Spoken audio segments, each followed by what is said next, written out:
Hello, guys. We're going to finish up chapter 11. Okay.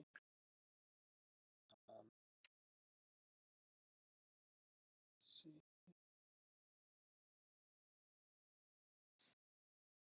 I think we are on this page right here. Okay. So, Sophie was running away, and they had shot Tara. Not really sure what happened. He just had two bullet holes in his chest, but he didn't die. So let's see.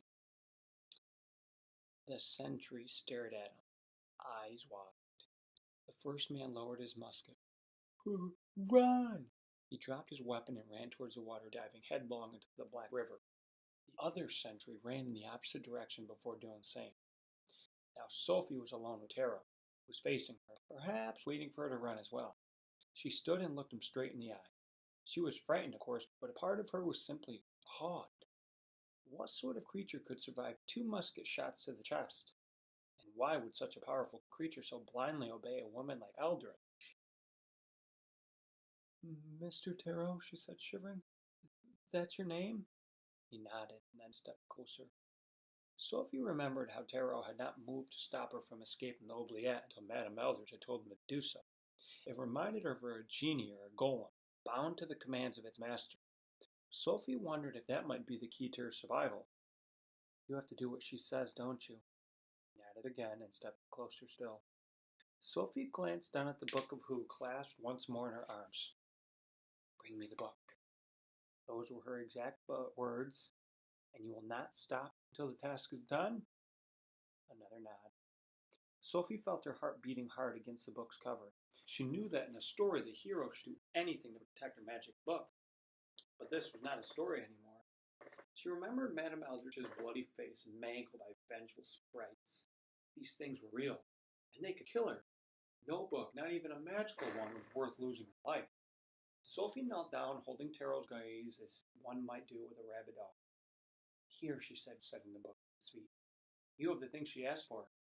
Now will you let me go, please?" She hoped in this case that what people said about please being a magic word was true. Tarot looked from the book to her. He nodded yet again. "Thank you," Sophie whispered. She turned and ran to the ladder. She climbed up to it to the main pier that led into town.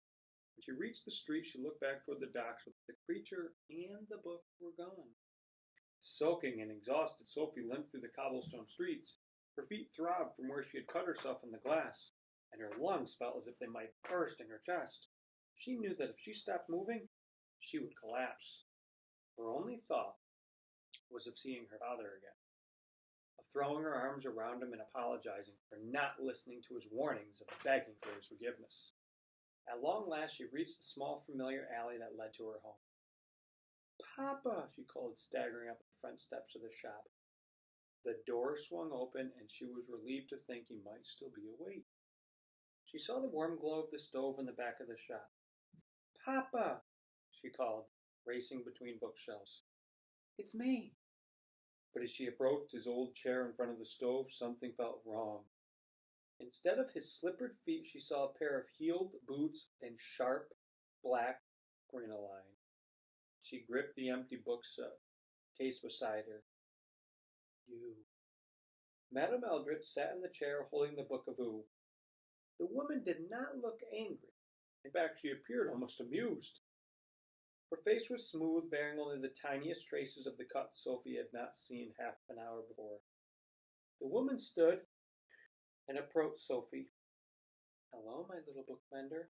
Her smile flickered dark red in the firelight. "You left without saying goodbye."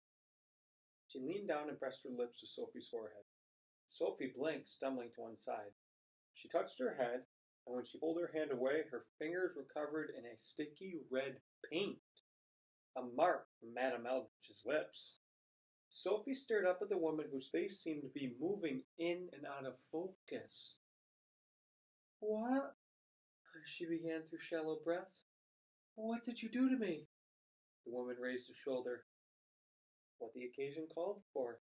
Sophie swayed backward, trying to keep herself upright. The room around her was moving now, expanding and shrinking with every breath. Her vision blurred, and she felt her whole being slipping into darkness. She let go of the bookcase and collapsed to the floor. Tomorrow, Chapter 12. A gift.